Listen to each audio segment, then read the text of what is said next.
Noah, also known as Nuh, is recognized in Islam as a prophet and messenger of God. Noah's mission was to warn his people, who were plunged in depravity and sin. God charged Noah with the duty of preaching to his people, advising them to abandon idolatry and to worship only God and to live good and pure lives.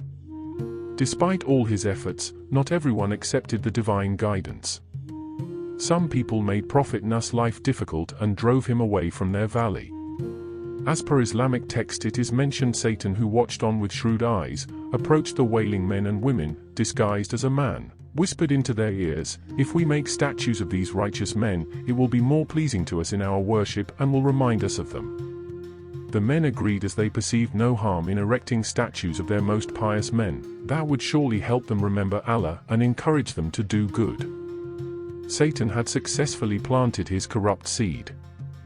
He was patient, for he knew that getting man to worship another was a slow process. When that generation had passed and the new generation of people had forgotten the intention behind the erecting of statues, Satan whispered into the ears of the men, "Your forefathers used to worship these idols. These statues brought them goodness." Thus, idolatry took root in the hearts of man. Centuries passed, and God decided to send a prophet to guide the idolaters back to the truth. The prophet chosen for this sacred task was Noah. God blessed his loyal disciple with eloquent speech and immense patience so that he may carry out his duty with success. So Prophet Nuh began to preach to his people about the mysteries of the vast universe. He informed them about the night and the day, the stars and the moon, the plants and animals, and the heavens and the earth. He explained to them that man was created by God to glorify and worship him. Nuh then told them about the oneness of God, that the mysteries of the world were only proof of the existence of one true God, and that is none other than God the Most High.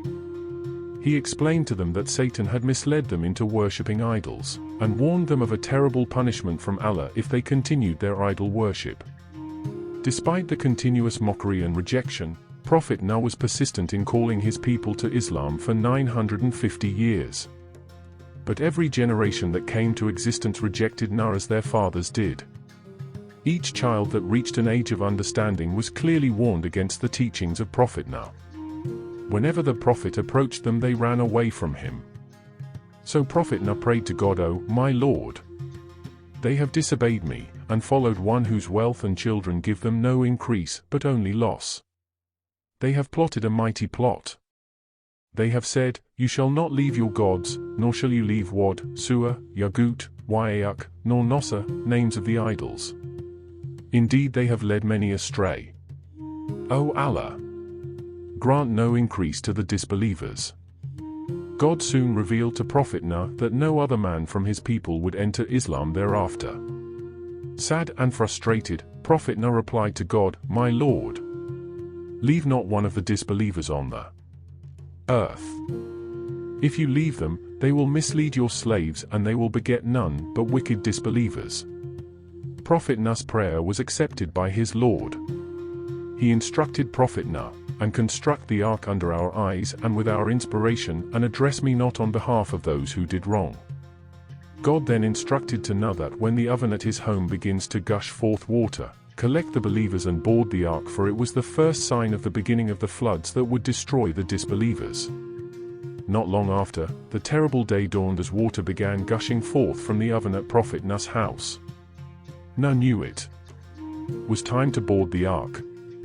Along with the believers, Nuh also took with him pairs of animals, birds, and insects. The people who witnessed Nuh's peculiar behavior laughed at him again, saying, "Nuh must have gone out of his head. What is he going to do with the animals?" Soon after, heavy rains began to pour down from the angry skies, and water began to rise through every crack on earth. The water levels gradually began to rise, and the oceans conquered the land. The once dry land was now completely submerged in water for the first time. Prophet Nuh witnessed the terrible calamity that had befallen his people. He knew the disbelievers had no escape from the wrath of God. Amongst the disbelievers was Prophet Nuh's wife and son, who refused to board his ark. When every single disbeliever had perished, God ordered the skies and the earth, "O earth, swallow up your water, and O sky, withhold your rain." The skies immediately cleared and the sun shone brightly on the land. Meanwhile, Nuh's ark peacefully landed on Mount Judy. As instructed, Prophet Nuh along with the believers got off the ark, releasing the rescued animals, birds and insects across the green land. Prophet Nuh placed his forehead on the ground, prostrated to his Lord and thanked him immensely for his mercy and blessings. The believers were grateful to Allah for safeguarding them from the terrible ordeal and observed a day of fasting as an act of gratitude to God. There are speculation as to where is Noah's Ark. Some say it's in Turkey, Mount Ararat. Various locations for the Ark have been suggested but have never been confirmed. Noah is buried in Tomb of Noah, Nakhchivan, exclave of Azerbaijan west of Armenia and east of Turkey. For more such interesting video please subscribe to my channel. Thank you for watching.